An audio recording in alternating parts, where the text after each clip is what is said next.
Buongiorno, we are looking at how to pronounce this word from Italian, as well as how to say more interesting and sometimes confusing and mispronounced Italian vocabulary too, so make sure to stay tuned.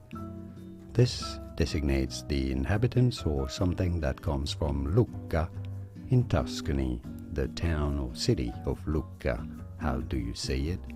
It may look like it should be said Lucchese, but no, Lucchese. CH in Italian makes the sound K, and because there is a double C there, you have to really insist on that double C and that K sound. Lucchese, Lucchese. Pretty straightforward once you know something that comes from Lucca, a person or a dish, a food dish for example, Lucchese. And now you know. Here are more videos on how to pronounce more interesting names and words from Italian from Italy, whose pronunciations aren't always obvious. I'll see you there to learn more. Thanks for watching.